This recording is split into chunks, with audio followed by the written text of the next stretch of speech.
이렇게 훌륭하게 짓느라고 담임 목사님과 장로님 그리고 온 교회 성도님들이 얼마나 힘들었을까 그렇게 생각하면서 정말 축하를 드립니다. 하나님의 성전은 아무나 짓는 것이 아니라 하나님이 허락하신 분들이 짓는 것인데 자손 만대 복을 누리면서 이 성전에 출입할 때 솔로몬이 하나님 전에 와서 기도할 때, 이 성전에 와서 기도할 때 하나님이 들으시고 모든 백주의 질병, 유행성 병도 사하시고 그리고 어려운 문제 해결해 주시고 땅이 아름다운 곡식을 내지 못할 때도 옥토로 바꿔주시고 만사를 응답하셔서 형통한 역사가 이루어지기를 소원할 때 하나님이 그렇게 하시겠다고 응답하듯이 우리 평화교회도 이 성전 출입하시면서 하나님이 간구할 때마다 응답하시고 축복하시고 형통한 역사가 이루어지기를 주의 이름으로 축원합니다. 사실은 우리 교회와 이 평화교회가 개척을 시기가 한 1년 정도 차이가 있는지 모르겠어요. 비슷할 때인데 사모님하고 저희 이기원 목사님하고 이렇게 개척에 털을 닦고 할 때 저희 부부도 와서 기도도 하고 그렇게 늘 간구하고 자리 출입도 하고 그랬었습니다. 그래서 저는 모처럼 여러분들에게 왔지만은 이 평화교회가 잘 되는 거 늘 기뻐하고 기도하는 마음을 가지고 늘 있었는데 우리 교단을 이끌어 나갈 수 있는 새 교회를 꼽으라 그러면 우리 교회 시냇가 푸른나무 교회 그리고 평화교회 인천에 있는 복된교회라고 늘 말하고 있습니다. 그러니 이런 복된교회에서 신앙생활을 한다는 게 얼마나 행복하고 좋은가. 그래서 정말 여러분들에게 하나님의 한없는 축복하심이 함께 하시기를 바라면서 늘 주와 동행하시기를 주의 이름으로 축원합니다. 최정인 목사님이 언제가 20년이 거의 가까우니까 꽤 오래 되셨는데 우리 교회에서 제가 은퇴한 지가 한 10년 차 됩니다. 그래서 우리 신영백 목사님이 이제 후임으로 와서 목회하면서 우리 최정인 목사님을 늘 이렇게 이 얘기를 자주 하고 칭찬하고 그러더라고요. 그래서 내가 우리 신 목사님은 저하고 같이 한 2번도 저희 손잡고 여행도 목사님 부부하고 우리 네 분하고 여행도 하고 또 저희 집사람이나 생일이나 명절이나 그럴 때 꼭 이렇게 초청해서 이렇게 대접도 하시고 좋은 시간을 갖고 선물도 주시고 그래서 참 잘하고 있습니다. 그리고 제가 우리 후임자 목사님을 위해서 뭘 할 수 있을까 이렇게 생각해 보니까 기도할 수 있는 거 그리고 기도하고 그리고 제가 이제 만나는 사람마다 좀 홍보하는 자랑하는 거예요. 훌륭한 일을 하는 일에 대해서는 그 공로도 인정해 줘야 되는 것이니까 그러면서 우리 목사님이 앉으면 최정인 목사님이 얘기를 하는 거예요. 그래서 아이고 목사님 그 교회가 우리 동기인 고 이기훈 목사님이 개척해 가지고 이루는데 지금 사모님이 어려운 그런 시기를 보내고 있는데 그리고 사모님한테 잘 좀 했으면 좋겠습니다. 그랬더니 아이 목사님 걱정하지 말라고 최 목사님은 아주 그런 부분은 잘하실 거라고 걱정하지 말라고. 그 후에 소식을 들으니까 교회를 이렇게 짓고 마무리를 잘하고 건강한 교회로 성장한다는 소식을 듣고 참 기뻤습니다. 오늘 와보니까 생각보다도 더 훌륭한 교회를 짓고 여러분들이 얼마나 이렇게 헌신하고 희생했는가, 하나님이 축복하심이 함께 하시기를 기도했습니다. 할렐루야. 사람을 평가할 때 철학적인 근거로 한 세 가지로 평가를 하고 있습니다. 첫째는 환경적인 관계에서 평가를 하는 거죠. 저 사람이 업적이 얼마나 크다, 그 사람이 학력이 어떻다, 그 사람이 가진 것이 부가 어떻다, 이런 경력이 어떻다, 외부적인 나타난 것으로 그 사람을 이런 사람이다 이렇게 평가합니다. 그리고 두 번째는 인간관계적인 평가를 하는 거예요. 여러분 아시다시피 몇 년 전에 서울시 교육감을 출마한 분이 거의 당선이 가능하다 이렇게 이제 소문이 났었는데, 그 딸이 언론에다가 우리 아버지는 교육감 될 만한 사람이 못 된다고 그래가지고 떨어진 걸 아실 거예요. 자기 집에 아내가 남편에게, 남편이 아내에게, 자녀가 부모에게, 부모가 자녀에게 이렇게 자기 가장 가까운 가정에서 인정을 받아야, 인정해줘야 그 사람이 정말 훌륭한 사람이다 그렇게 평가를 받을 수가 있는 거죠.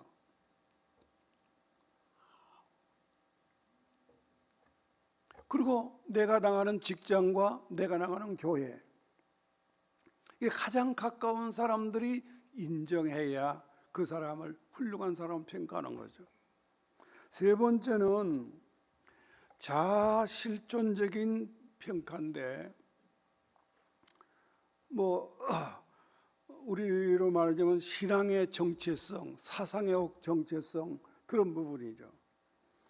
사람이 상당하게 업적을 남기고 그리고 많은 사람 앞에 칭찬을 받는다 하더라도 그 사람의 생각과 마음이, 썩은 마음이 있는 사람들은 존귀하다고 할 수가 없는 거예요.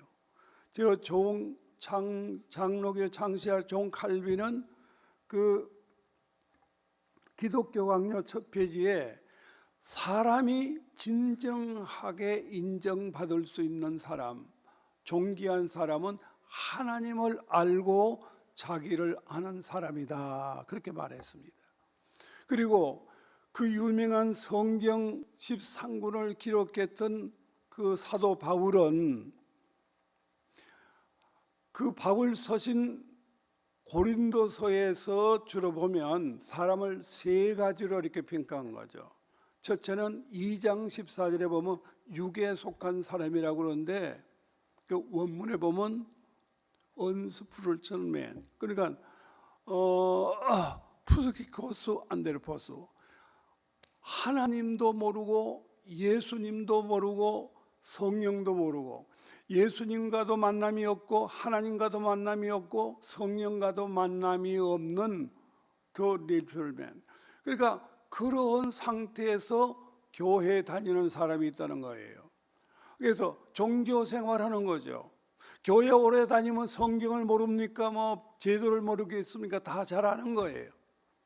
그러나 직위 고하를 막론하고 하나님과 관계없는, 예수님과 관계없는 신앙생활을 하는 사람들이 있다는 거예요. 종교 생활하는 거죠. 교회 다니는 사람이죠.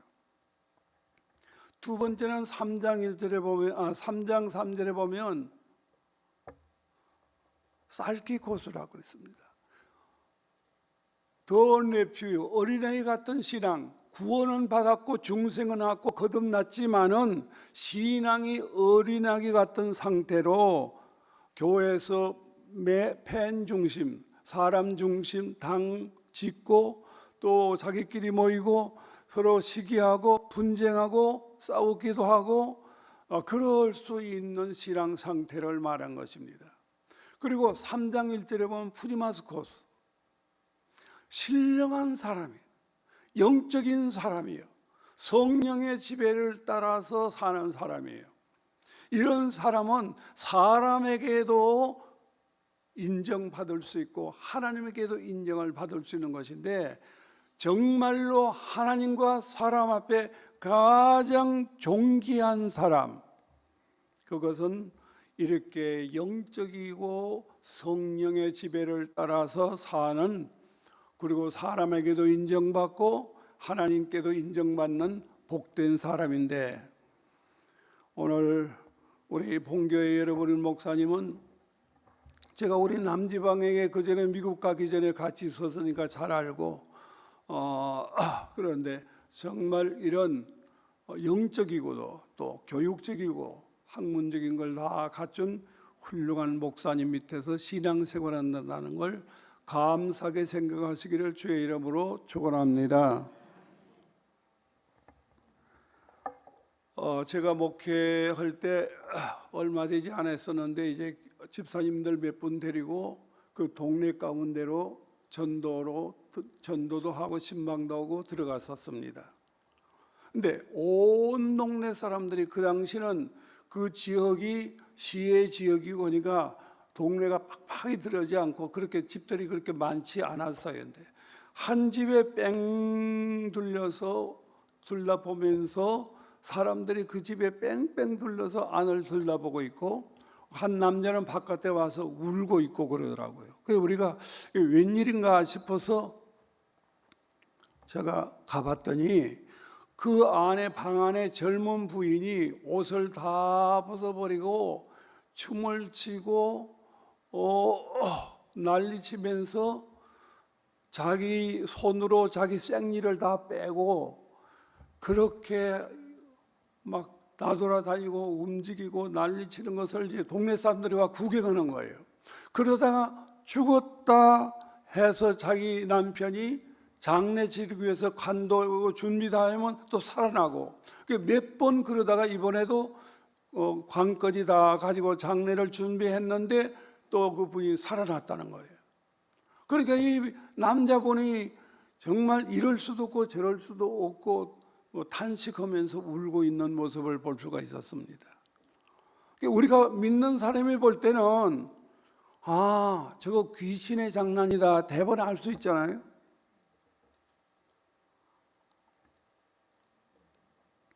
그래서 그 동네 사람들 보고 그랬어요.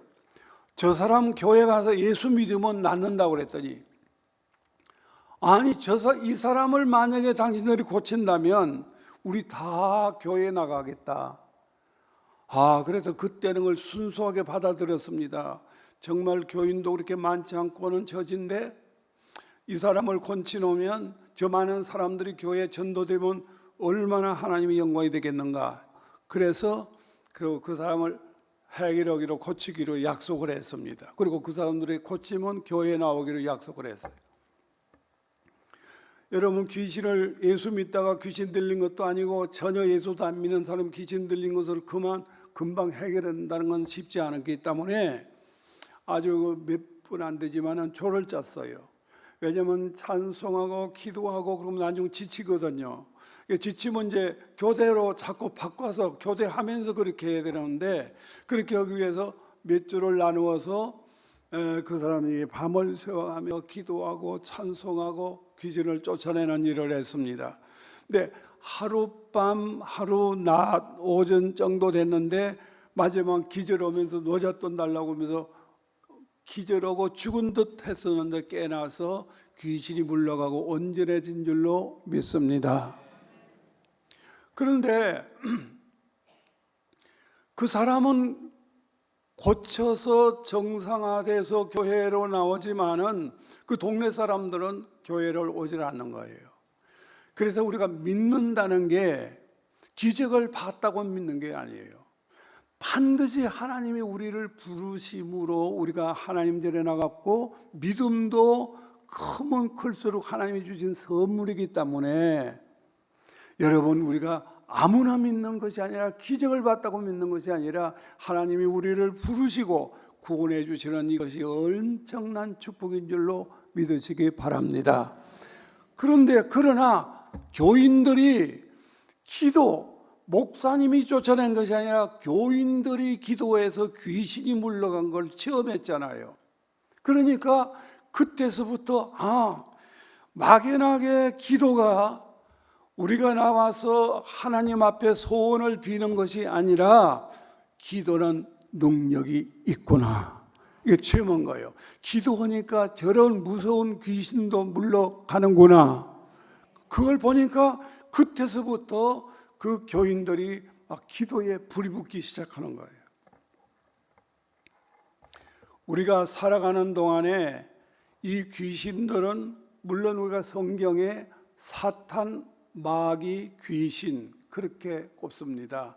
시간이 짧긴 설명을 할 수 없지만은 이 귀신들은 우리가 믿음 생활 잘할 때도 시험도 주고, 부부가 행복하는 것도 시험을 주고, 교인들끼리 좋게 지내는 것도 시기에서 시험도 주고, 그리고 건강한 사람에게 질병도 주고, 또 낙심하고 고민하게 만들고, 우리 생활 모든 부분에 잘 되는 것은 꼴을 보지 못하는 것이 이 귀신의 세력들, 사탄의 세력들이에요. 그래서 그 사탄의 세력의 졸개가 바로 귀신들인 거예요. 그러니까 이런 세력은 우리가 이 세상 나그네 생활, 신앙 생활을 하는 동안에, 살아있는 동안까지는 계속적으로 우리를 공격하고 시기하기 때문에 이런 세력을 몰아내는 데는 예수님께서 마가복음 9장 29절에 이르시되 기도 외에는 이런 유가 나갈 수가 없느니라. 제자들에게 데려오는 귀신 들린 사람을 해결하지 못하니까 제자들이 예수님께 물었습니다. 우리는 왜 이 귀신을 쫓아내지 못합니까? 그랬더니 예수님이 기도 외에는 이런 귀신을 유를 내보낼 수가 없다. 그렇기 때문에 기도는 우리에게 능력을 가져오면서 이런 세력을 몰아낼 수 있는 권능을 허락해 주시는 줄로 믿습니다. 그러니까 우리가 기도하는 부분이 얼마나 중요하냐 하는 것은 체험을 해봐야 되는 거예요. 기도하니까 귀신이 물러가고, 기도하니까 문제가 해결하는 걸 자기가 체험해야 되는 거죠.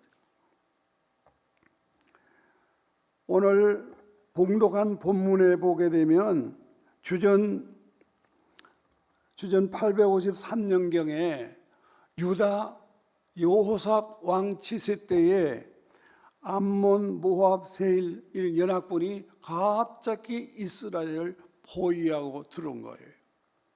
그런데 그때 여호삽 왕은 이미 믿음 생활도 잘 하시고 하나님을 잘 경외하는 그런 왕이었지만은 전쟁에 나가서 방비하고 방어할 생각보다는 모든 백성을 성전에다가 성전들에 불러 모아놓고 금식 기도 선포를 한 거예요. 우리 나라가 지금 어려운 처지에 놓여 있으니 여러분들이 다 와서 하나님 앞에 금식하면서 기도합시다. 그래서 금식 기도를 선포하고 왕도 기도하고 온 백성들이 기도하는 거예요. 근데 그때 몇 가지 우리가 빼놓을 수 없는 중요한 부분이 있는데 그 내용이 너무나 범위가 많이 있지만은, 첫째, 그때 금식 기도를 선포하면서 백성들이 두가 길로 나갈 때에 하나님께서 여호와를 신뢰하라, 그리하면 나라가 견고히 서리라. 여호와를 신뢰하라, 그러면 나라가 견고히 서리라. 그리고 선지자를 신뢰하라, 그러면 형통하리라.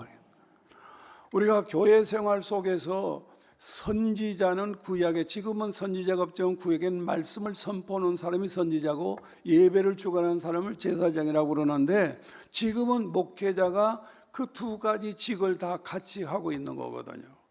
그러니까 선지자, 목회자를 신뢰해야 목회자가 하나님이 주시는 계시의 말씀을 전하는 그걸 믿고 여호와 하나님을 신뢰하게 되는 줄로 믿습니다. 신뢰하는, 여호와를 신뢰하고 그리고 선지자를 신뢰해야 형통한 길이 열릴 줄로 믿습니다. 그리고 성가대를 조직해서 이제 군대 앞에 서서 찬송 부를 때 그 찬송의 내용이 여호와께 감사하라, 그리고 감사하라 인자하심이 영원하미로다. 찬송은 이 어둠의 세력 대적을 몰아낼 수 있는 무기입니다. 우리가 저도 개척하면서 그 가난하게 살고 어려울 때는 왜 귀신 들린 사람들이 가족 식구들에게 그렇게 많은지 모르겠어요. 그런데 그 귀신 들린 사람을 데려오면 이제 천막 치고 밑에는 저 거죽으로 깔고 처음에 이제 그렇게 시작을 해서 두 번째 예배는 그렇게 드렸는데, 그 거죽 위에서 밤마다 철화하면서 귀신 들린 가족을 데려오면, 친척이나 가족 데려오면 이제 핵이라고 해를 그리고 소문이 나가지고 늘 데려오는데, 그때 하는 무기 중에 하나가 찬송하는 거 아니겠습니까? 찬송은 이 어둠의 세력을 몰아내고 정말로 우리들에게 강력한 힘을 가지고 하나님을 높이는 찬양이기 때문에, 물론 교회에 와서 찬양 많이 하는 게 좋겠습니다만은 가정에서 가정 예배 드리면서 개인적으로도 늘 찬양을 통해서 하나님께 영광 돌리시기를 주의 이름으로 축원합니다. 그리고 찬송이 나갈 때 복빙이, 그 복빙이라는 건 우리가 자신은 모르겠지만은 그 천사의 군대인지 하여튼 그 복빙, 하나님이 군대가 나서서 그 대적을 다 칩기라는 게 자기들끼리 다 척결해서 그들이 다 멸절받고, 그 보물과 그 여러 가지 물건들을 3일 동안을 거둬들였으니까 얼마나 많은지 모르겠습니다. 이렇게 대승리를 해서, 그러니까 기도로 이 연합군을, 총칼이 아니라 기도로 연합군을 다 물리쳐서 나라가 평강을 하고 승리하게 됐어요. 오늘 우리나라를 위해서 우리가 기도해야 되는데,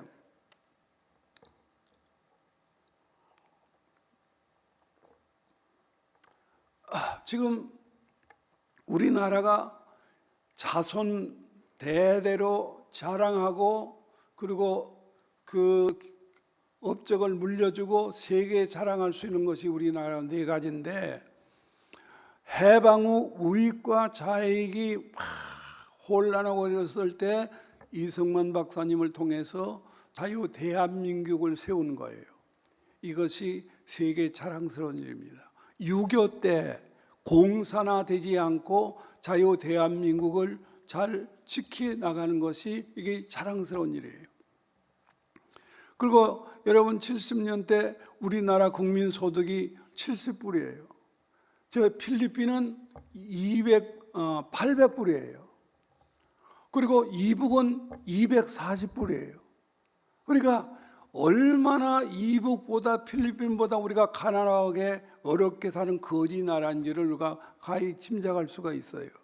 이런 나라가 짧은 기간 동안에 세계 경제 10위권에 도달하고 이렇게 잘 사는 나라고 만들어진 것은 우연한 것은 아니지 않습니까? 여기에 훌륭한 지도자를 중심해서 우리 조상들이 얼만큼 정말 이 가난과 싸웠는지를 우리가 감히 짐작할 수가 있습니다. 그리고 제2차 대전 이후에 신생국가가 110나라였는데 산업사회를 발전시키고 민주화를 발전시킨 나라가 전 세계 3나라였는데 그 3나라가 싱가포르, 이스라엘, 대한민국입니다. 그러니까 이걸 이루기 위해서 수많은 사람들이 피를 흘렸어요. 심지어는 우리뿐만 아니라 우리 자유 대한민국을 돕기 위해서 전 세계에서 몰려들었고, 제가 미국 한기총 공동대표로 있을 때 미국 가서 참배하는데 미국 사람만 해도 4만 5천 명인가요? 그렇게 많은 사람이 희생했더라고요. 이렇게 이루어 나서 동남아에 있는 사람들이 우리나라 들어오기 비자가 다른 나라, 미국 다음에 우리나라가 비자가 어렵다는 정도로 우리나라를 환호하고 그렇게 사모하고 있는 나라가 됐어요. 이 나라가 지금 여러분들이 그 경제에 뭐 사업을 하시는 분은 아시겠지만은 경제가 무너지고 있습니다. 이 경기가 무너지고 있죠.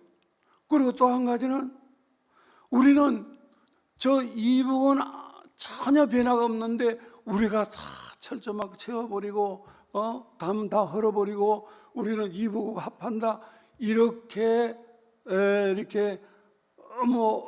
나가는 이 부분이 얼마나 위험스러운지 모르겠습니다.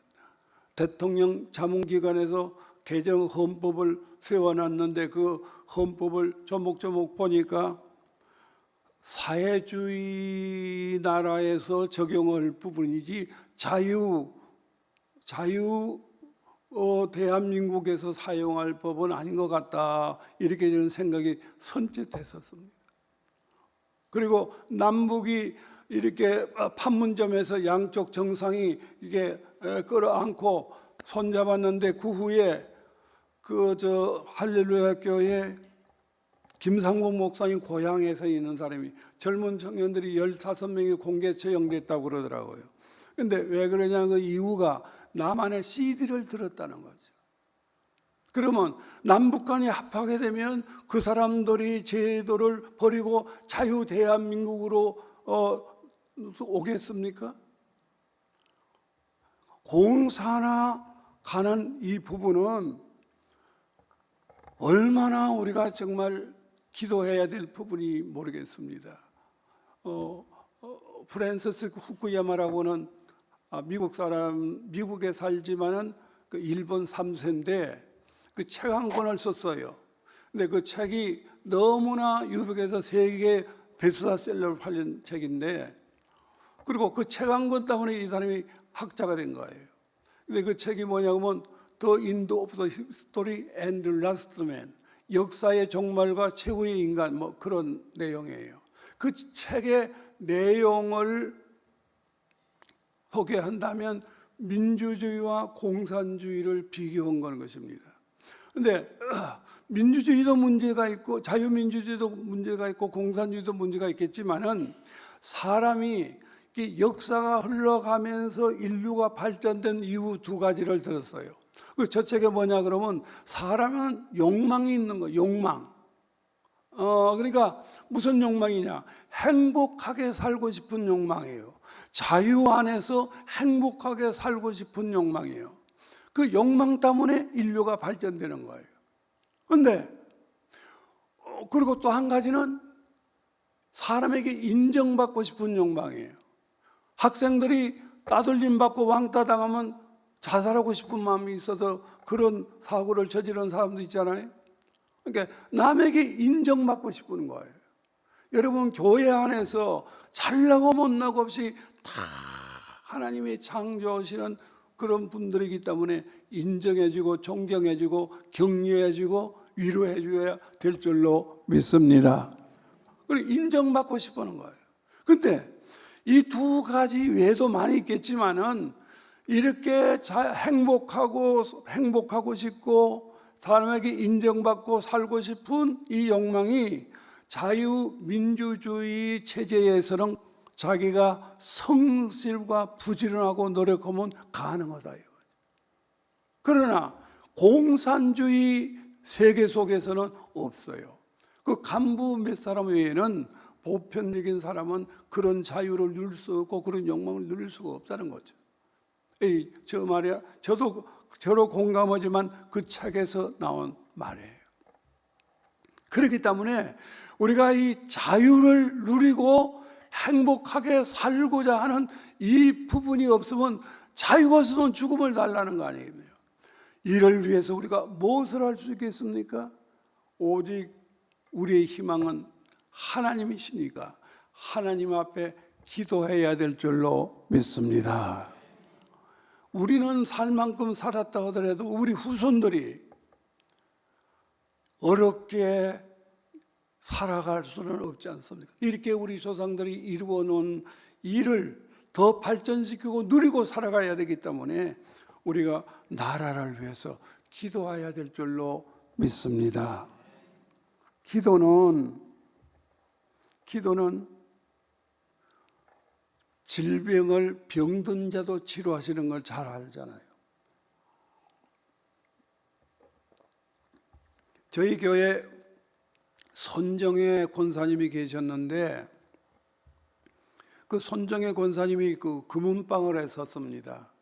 근데 자꾸 세가 전세금이 올라가니까 할 수 없이 이제 변두리로 나가기 위해서 가게 보러 나가다가 교통사고를 맞아서 강남 성모병원에서 1년, 경희의료원에서 1년 반, 2년 반 동안을 병원에 있으면서 수술을 5번을 했어요.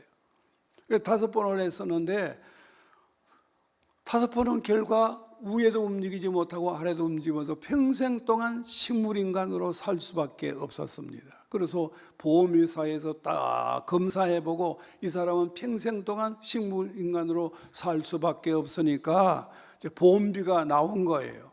이게 보험비가 나왔는데 그 보험비를 받아가지고 저 안양에다가 아파트를 하나 샀습니다.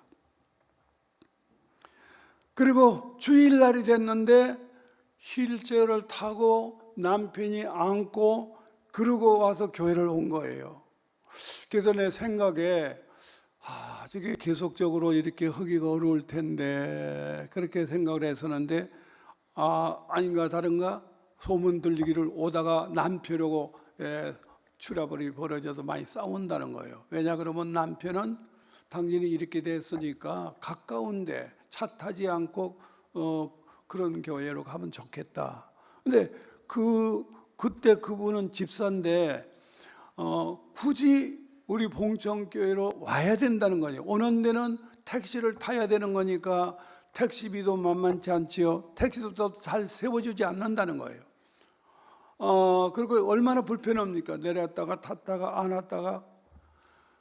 그래서 내가 한번 불러서 그렇게 얘기를 했습니다. 집사님, 마음은 내가 100% 이해되는데 아무래도 두 분이 서로 의견도 그렇고 오기도 너무나 힘드니까 가까운데 이렇게 나가시는 게 좋겠다고 그렇게 말했더니 목사님 그런 말 하지 마세요. 제가 봉천교회에 나와야 될 이유는 내가 그동안 하나님 앞에 늘 기도할 때 우리 그 보석 가게가 좀 잘 되면 직원 두고 자기는 교회에 와서 봉사하면서 이렇게 신앙생활 하고 싶은 게 자기 소원이었다는 거예요. 그런데 내가 이제 이렇게 식물인간이 됐으니까 영원히 내가 하나님 전에 와서 봉사하기는 틀리지 않습니까? 그러면 내가 집사라도 내 자리라도 지켜야 되지 않겠나? 이 생각이 들어서 힘들고 어렵지만은 내가 봉천교회로 꼭 오자고 그런 겁니다. 그런데 이 목회자 마음이 정말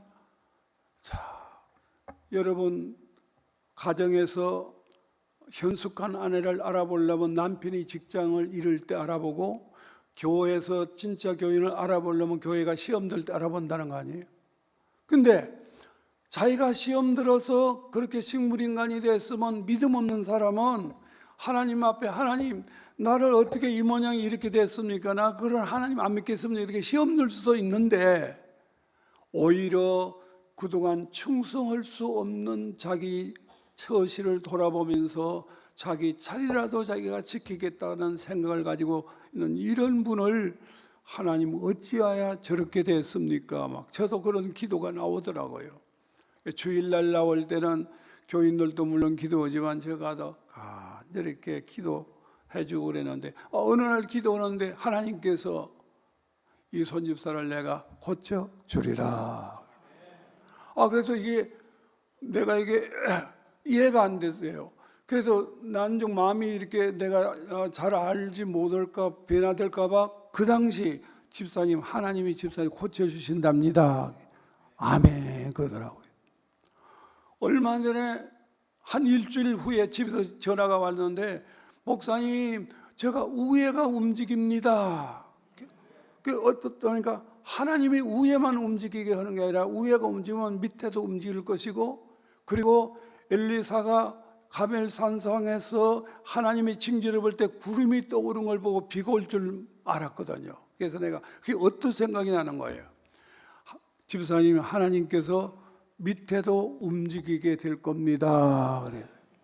그랬더니 한 두 주 있다가 밑에도 움직여서 힐체를 우리 교회에다가 내고 걸어서 교회로 나온 줄로 믿습니다. 저는 목회하면서 정말로 이런 일이 우리 교회뿐만 아니라 우리 평화교회도 많이 있겠지만은 그렇게 교회를 사랑하는 그런 성도를 하나님이 정말로 그렇게 평생 동안 불구자로 놔두시겠는가? 정말 하나님이 살아계시고 하나님은 우리 중심을 아시고 그 집사님의 중심을 그렇게 아시는 하나님이 기적을 일으켰다. 할렐루야. 기도는 위대한 것입니다. 그러니까 우리가 하나님을 움직일 수 있는 가장 위대한 것이 기도인 거예요. 이런 기도를 체험하게 되면 그때는 달라지는 거죠. 무슨 모든 만사가 기도로 병이 다 낫는 것은 아니겠죠. 때로는 그 사람에게 어떤 뜻도 있을 수 있고 어떤 때는 믿음이 약해서 있을 수도 있고 또 하나님의 섭리가 있어서 그럴 수도 있지만은 어떻든 기도는 하나님께서 믿음의 기도는 병든 자를 구원하려니 주께서 저를 일으키시리라. 제가 죄를 지었다 할지라도 사심을 받으리라. 야고보서 5장 15절에 기록이 됐습니다. 그 다음에 이제 기도는 교회를 부흥케 하는데 사도행전 2장 47절로 42절로 47절에 보게 되면 그들이 간절히 기도할 때 기도에 힘쓸 때 구원받은 사람이 날마다 더해졌더라. 그러니까 기도하니까 교회가 부흥이 된다는 거예요. 날마다 구원받은 사람이 더해지는 거예요. 여러분 헨리 나원이라는 그 심리학자가 이제 기록하기를 현대인의 특성이 세 가지가 있지 않습니까? 하나는 인월드, 이기주의, 자아중심주의. 그래서 부부간이라도 이게 심해가지고 이기주의 때문에 이혼이 되고 그런 거 아니겠어요? 그리고 더 파덜레스네스, 부성 상실의 시대예요. 가정에 아버지가 없는 시대예요. 그래서 애들이 문제가 있으면 아버지한테 옛날가 물어보고 상담했는데 친구를 찾아가는 시대가 아닙니까? 웃사람이 없는 거예요. 혼란이 되는 거죠. 그 다음에 컨불전, 강박관념, 초조, 불안 그러는 거예요. 그래서 지금 전문가에 의해서 보게 되면 이 마음의 불안과 초조와 외로움과 고독을 느끼는 사람이 70% 된다는 거예요. 이게 이제 나쁘게 진행되면 다 정신병에 걸리게 된다는 거죠. 우울증에 걸린다는 거예요. 그래서 지금 시대는 바로 이런 영적인 치유 시대예요. 치유 시대인데 이런 부분을 예방하는 부분이 기도하는 사람은 이런 부분에 치유가 되는 줄로 믿습니다. 그래서 정말 중요합니다. 어떻게 해야 기도를 교회에서 많이 할까? 저도 어떻게 해야 교인들하고 직업 기도해야 된다고 그래 봤댔자 새벽 기도에 100명, 150명 그 별로 넘질 않아요. 그래서 우리 부교역자들을 통해서 저 부산도 보내고 맹성교회도 보내고 인천도 보내고 기도 잘하는 교회는 다 가서 연구해 리서치해 갖고 오라. 그래서 이제 힌트를 얻어서 시작하는 거예요. 여리고 작전한 거예요. 매 첫해 설시고 매 첫해 정월 1월 첫 주 지나고부터 40일 동안 여리고 작전하는 거예요. 새벽 기도하는데 개근한 사람은 금메달, 금은 아니겠지만 하여튼 금메기로 해가지고 메달을 걸어주는 거예요. 근데 처음에는 한 700명 정도 이렇게 되는데 그 다음에 잘 보강하니까 그 첫 주간은 1000여 명까지도 모여요. 40일 동안 애들도 데려와서 안수받기도 하고 그러니까 매일 새벽마다 부흥이니까 얼마나 기분이 좋겠습니까? 그래서 그런 운동을 이렇게 계속적으로 했는데 지금은 우리 후임 목사님이 오셔서 그냥 보통 모여도 한 1,000명은 넘기, 1,000몇백 명성은 모이니까 뭐 그렇게 특별하지 않지만 제가 할 때는 하여튼 그런 프로그램이 그렇게 중요하더라고요. 왜냐하면 기도를 해야 하는데 기도할 방법이 그런 거 보니까 확실히 달라지더라고요. 우리 평화교회는 우리 교단을 이끌어갈 수 있는 훌륭한 교회고, 목사님이 영적인 걸 갖추시고 또 학문적인 것을 갖추시고 인격을 갖추시고 그렇게 하시니까 이 교회가 우리 교단뿐만 아니라 앞으로 교단의 벽을 넘어서 한국 교회에, 세계 교회에 우뚝 솟을 수 있는 축복된 교회인 줄로 믿습니다. 이런 교회가 되기 위해서는 비록 한 부분이지만은 여러분들이 기도하면서 나라를 위해서, 나라가 서야 교회도 서지 않겠습니까? 그 고대 교수란 분이 문자를 한번 보내는데 보니까 우리가 이 자유롭게 예배드리고 이렇게 잘 지냈는데 어느새 이 부분을 어둠의 세력들이 자꾸 조직 연구하고 연구해서 앞으로 우리가 자유롭게 교회에서 예배드릴 시간이 올는지도 없어질는지도 모르겠습니다. 그런 문자가 왔더라고요. 정말 가슴이 섬뜩한 일인데 우리가 하나님께 기도해서 정말 우리나라가 세계 제2의 선교사를 두 번째 많이 보낸 나라 아니겠습니까? 앞으로는 우리나라 이렇게 발전되면 1위가 돼서 전 세계 선교사를 제일 많이 파송한 나라가 될 수 있고, 그러면 제사장 국가로 우리나라를 이 종말의 시대에 쓸 수 있는 나라입니다. 이걸 위해서는 우리가 기도해야 되고, 한 사람이 기도도 하나님이 기울여 들어주시고 두세 사람이 모이는 그 기도도 들어주신 하나님이 우리 평화교회에서 이렇게 열심히 기도하시면 들어주시고 응답하여 나라도 살고 교회도 살고 개인도 사는 복된 역사가 있기를 주의 이름으로 축원합니다. 한 1분 동안만 통성기도 드리겠습니다.